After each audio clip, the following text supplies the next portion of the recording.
Hey there, awesome person! It's the voice of Bob, here again to give you more incantations of incompetence as found in the far-off regions of the internet. We've got a delightful little tale for you today, so get those listening ears ready and set, and we'll go just as soon as I collect some thoughts. Catch you in a second. Times like that. You know, there's going to be a story about some kiddo who's maybe.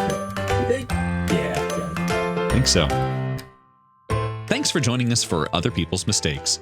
This is the channel devoted to highlighting the best of the worst of human behavior, as recounted by the internet's eyewitnesses of irresponsibility. Our tale this time comes courtesy of the Malicious Compliance subreddit, penned by Reddit user Bookworm9019A.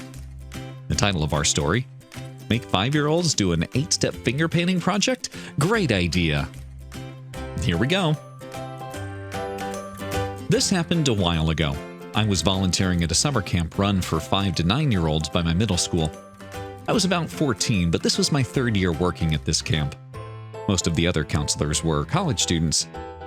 For the past 2 years, the camp director was amazing and created a whole book of norms/schedules/plans for camp. This year, we got a new director, who of course did not read any of the book. I was literally the only counselor who was returning to the camp this year. Everyone else was new, so the old director asked me to help the new one out. When I met the new director, who we'll call Anne, she insisted she knew what she was doing, understood the routines, and didn't want help, especially because I was too young to know what I was doing. Okay, fine. I left her alone. Anne was a nightmare. She yelled at the campers at least twice a day. I mean, yelled so much some of the kids cried and wanted to go home and never come back to our camp. She also yelled at the counselors for not knowing what was going on. They were new, of course they didn't know what was going on. She didn't bother to teach them or anything. Anytime I asked her a question, she got annoyed with me for bothering her. I was in charge of the art projects for the camp. This meant I independently planned the projects, made sure we had the materials, kept the materials closet organized, and led the projects. This was my summer year in this role, so I knew what I was doing. I had a bunch of projects planned for the first couple weeks with clay, beads, and paint, but they ended up being too complicated and the kids lost interest and started arguing with each other instead. So as the summer progressed, I mostly stuck to paper and marker projects. Origami, posters, drawing. You'd be surprised how many different projects you can come up with just paper and markers. This kept the kids' attention and was easy to clean up, so I stuck with it.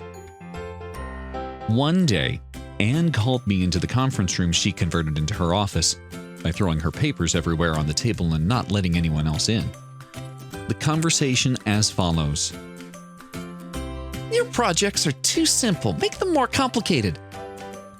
I tried to do that, for example, a beads project, but it was too hard for the kids. They got confused and frustrated and didn't want to do the project. I told them they were welcome to sit out, but then they got bored and started fighting. The simpler projects keep them occupied. Don't talk back to me. I'm sorry, I was just explaining. You don't know what you're doing. You're too young to really understand. Here, do these projects instead. Shoved papers into my hands. This first project requires reading and writing. We're talking about 5-year-olds. Just do it. I'll come watch to make sure you do. Okay. This project was a travel journal made out of a single piece of paper. They had to do complicated paper cutting and folding, which I couldn't get the hang of myself. Not to mention read the dozen-step instructions and write. But I had my instructions. So I gave 5-year-olds scissors to cut paper, a project I knew full well they couldn't do, and an hour of time. With my previous 2 hard projects, a couple of them couldn't do it. Now I had 20 confused, crying campers on my hands, and 3 counselors in the room. We tried to help them, but they were bored and couldn't write. Chaos. Basically, the counselors ended up doing the projects for the kids while half the kids cried and the other half played catch with scissors. The director watched this mess without even trying to help, and yelled at the crying campers for not doing the project.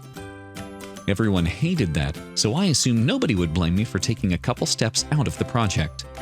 It was a 10-step painting project with some minor tweaks I made into a 3-step painting project where the end result looked similar. Much better. The kids could do it and actually enjoyed it. And it was Anne's project, so she couldn't yell at me, right? I did the same thing with the rest of her projects. The next week, Anne called me into her conference room turned office. "You didn't do my projects." The end result was the same, I just simplified them some after the travel journals. "The travel journals went well. The kids couldn't write or read." "Well, you should have helped them more then. You need to learn how to follow instructions." I thought my job was to adapt the instructions to make them suitable for the kids' enjoyment. "Just do what you're told. Here, do this project and follow the instructions to the letter." If the project is the same, can I explain it to the campers differently? No! This project was a 12-step turtle flower pot project. The first 5 steps were finger painting. The next 3 steps were a really complicated cutting and pasting design project. The final step required actually filling flower pots with dirt and planting seeds. Neat project in theory, but I wouldn't do this with little kids. And looking at the instructions, the same project could be done in 4 or 5 much easier steps. But I did what I was told. I read the 12-step instructions to the campers. Nobody can keep track of 12 steps in their head, so they were already confused. One of the other counselors asked if we could simplify it. Nope. It only took 20 minutes before paint was everywhere. Kids were throwing scissors. Nobody knew what was going on. They didn't want to do this and hated it. Anne came down into the chaos. "What's going on here?" The project was too complicated for the kids. "Well, make it simpler." "You told me to follow the instructions to the letter." "Fine." This happened again with another project the next day, and the next day, and the next. One day, Anne changed her tune. "What's going on here?" The project was too complicated for the kids. "Well, make it simpler." "You told me to follow the instructions to the letter." "Look, please just end this chaos." "Okay, fine. Now that I'm not disobeying instructions, I can't make the kids suffer just to make Anne miserable." It took about 5 minutes to simplify the project and get the kids engaged. Anne just stormed off. After that, I grudgingly worked for her for 2 more summers until she left camp because she realized she actually hated kids. She never again told me I was too young to know what I was doing or got upset about my art projects. So there's the story for this time. Tell you what, never know what you're going to get with kids. And I don't know how old Anne is supposed to be here. All I know is the children are really funny creatures, especially when they're in 30-year-old bodies. What do you think? What would you have done in this situation?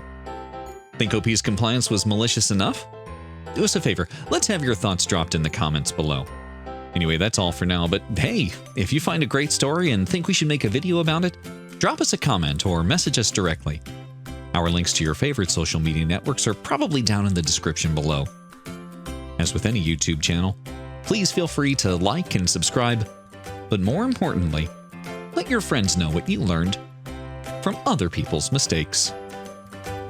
Thanks for being awesome.